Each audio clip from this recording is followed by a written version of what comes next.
নমস্কার বন্ধুরা, লুবনা রাসইতে সবাইকে স্বাগত। আজ আমি তৈরি করে দেখাচ্ছি একটা রুই মাছের রেসিপি। খেতে খুব সুস্বাদু হয়। গরম ভাতের সাথে এটা খেলে আর কোনো কিছুই লাগবে না। অবশ্যই আপনারা এটা বাড়িতে তৈরি করবেন। এটা হচ্ছে রুই শস্য রেসিপি। তার জন্য আমি প্রথমে 2 চামচ হলুদ সর্ষে আমি এখানে নিয়ে নিয়েছি, আর নিয়ে নিলাম 1 চামচ কালো সর্ষে। তাতে সামান্য একটু জল দিয়ে এটাকে আমি পেস্ট করে নেব। দেখুন আমি পেস্ট করে নিয়েছি। আর ঢাকনার গায়ে অনেকটা সর্ষে লেগেছিল, তার জন্য আমি তার ঢাকনার মধ্যে আরেকটু জল দিয়ে ভালো করে ধুয়ে আমি এটাকে ছেঁকে নেব, যাতে সর্ষের ছিবড়াগুলো খোসাগুলো আমি ফেলে দিই আর জুসটা শুধু নেব। একটা ছাঁকনির সাহায্যে চামচ দিয়ে এটাকে ভালো করে নাড়াচাড়া করে নিচ্ছি। পুরো জুসগুলোকে আমি নিয়ে নিচ্ছি আর উপরে খোসাগুলোকে আলাদা করে দিচ্ছি, দেখতেই পাচ্ছেন। আর এদিকে নিয়ে নিলাম 2 চামচ চালমগজ। আপনারা এই রান্নাটা চালমগজের বদলে নারকেল কোড়া দিয়েও করতে পারেন। আমার কাছে নারকেল ছিল না, তাই আমি চালমগজ দিয়েছি। আর চালমগজ দিয়ে খেতেও খুব সুস্বাদু হয়। দুটো মাছের পিসগুলোকে রিং পিসকে আমি ম্যারিনেট করে নিয়েছি হলুদ আর লবণ দিয়ে। খুব ভালো মতো আমি মাছের গায়ে সমস্ত লবণ আর হলুদটাকে মাখিয়ে নিলাম। আগে থেকেই আমি কড়াইটা গরম করতে দিয়েছি। এবার তার মধ্যে দিয়ে দিলাম 2 চামচ সর্ষের তেল। সর্ষের তেলটা কড়াইয়ের চারিপাশে একটু লাগিয়ে নিলাম। আর এবার দিয়ে দিলাম মাছটাকে দিয়ে দিলাম।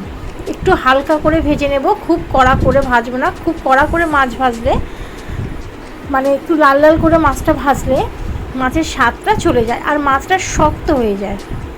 আমি 2 পিঠি একটু হালকা করে ভেজে নিয়েছি। এবার মাছটাকে আমি একটা বাটির মধ্যে তুলে নিচ্ছি। অবশিষ্ট যে তেলটা আছে সেই তেলেই আমি এবার পুরো রান্নাটা করব। তার মধ্যে দিয়ে দিলাম 1/2 চামচ কালো জিরে। কালো জিরেটা দেওয়ার পর এবার দিয়ে দিলাম 2 চামচ, মানে একটা একটু বড় সাইজের টমেটোটাকে আমি গ্রেট করে নিয়েছি, সেই গ্রেটার টমেটোটাকে দিয়ে দিলাম। গ্যাসের ফ্লেমটাকে মিডিয়ামে রেখেছি, দিয়ে খুব ভালো মতো এটাকে কষিয়ে নিতে হবে, যাতে টমেটোর মধ্যে থেকে কাঁচা গন্ধটা চলে যায়। এবার আমি দিয়ে দেব 1/2 চামচ হলুদ গুঁড়ো। এই রান্নাতে শুধুমাত্র হলুদ গুঁড়োটাই ব্যবহার করব, আর কোনো মশলা এতে ব্যবহার করব না। হলুদ গুঁড়োটা দিয়ে খুব ভালো করে এটাকে মিশিয়ে নিতে হবে। আর দিয়ে দিলাম স্বাদ মতো লবণ।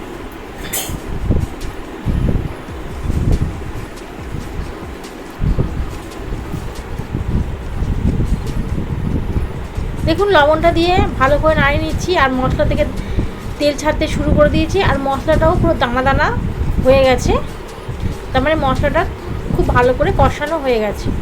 এর মধ্যে এবার দিয়ে দিল 1/2 চামচ আদা রসুন বাটা। আবারও আদা রসুন বাটা দিয়ে খুব ভালো করে এটাকে মশলার সাথে মিশিয়ে দিতে হবে। আর গ্যাসের ফ্লেমটাকে একদম মিডিয়ামে রাখতে হবে। জোরে হাই গ্যাসে দিলে মশলাটা নিচেই লেগে যাওয়ার সম্ভাবনা থাকে। দেখতে পাচ্ছেন মশলাগুলো পুরো দানা দানা হয়ে গেছে। খুব ভালো মতো মশলাটা কষা হয়ে গেছে, আর পুরো মশলা থেকেই তেলটা ছেড়ে দিয়েছে। আর মশলার কালারটা কতটা সুন্দর এসছে। এবার এর মধ্যে দিয়ে দেবো যে আমি সর্ষেটা আমি বেটে জুসটা বার করে নিয়েছিলাম, সেটা আমি মশলার মধ্যে দিয়ে দেব। দিয়ে মশলাটাকে ভালো করে মশলার সাথে মিশিয়ে একটু নাড়াচাড়া করে নিচ্ছি। আর একটু অপেক্ষা করব যতক্ষণ মশলাটা একটু ফুটতে শুরু না করে। দেখুন মশলাগুলো সাইড থেকে ফুটতে শুরু করে দিয়েছে। এবার এর মধ্যে দিয়ে দেব 2 চামচ চালমগজ বাটা। চালমগজ বাটাটা দেওয়ার সাথে সাথে দেখুন মশলাটা কতটা ঠিক হয়ে গেছে। আপনারা যেমন গ্রেভি পছন্দ করেন, যদি আর একটু পাতলা পছন্দ করেন তাহলে এর মধ্যে একটু জল অ্যাড করতে পারেন। আমি সামান্য একটু জল দিয়েছি, উষুম উষুম জল দেওয়ার পর যখন ফুটতে শুরু করে দিয়েছে তখন আমি মাছের পিস দুটো দিয়ে দিলাম, দিয়ে খুব আলতো হাতে পিসগুলোকে উল্টে নিচ্ছি। এবার উপর থেকে আমি ছড়িয়ে দেব স্লাইস করে কেটে রাখা টমেটোটা দেওয়ার পর 2 মিনিট আমি এটাকে হাই ফ্লেমে ফুটিয়ে আমি গ্যাসের ফ্লেমটাকে বন্ধ করে দেব। যদি আপনাদের আমার এই রেসিপিটা ভালো লেগে থাকে অবশ্যই আমার চ্যানেলকে সাবস্ক্রাইব করবেন আর পাশে থাকা বেল আইকনটি প্রেস করবেন, যাতে নিত্য নতুন রেসিপি সবার আগে আপনাদের কাছে পৌঁছে যায় নোটিফিকেশানে। লাইক, কমেন্ট এবং শেয়ার করবেন। যদি এই রেসিপিটা ভালো লাগে তাহলে বাড়ির সবার সাথে এই রেসিপিটা করে খাওয়ানোর অনুরোধ রইল। বাচ্চা থেকে বড় সবারই এটা খুব প্রিয় খাবার হবে। এবার আমি আপনাদের সামনে প্লেটে তুলে দেখাচ্ছি কতটা সুন্দর হয়েছে।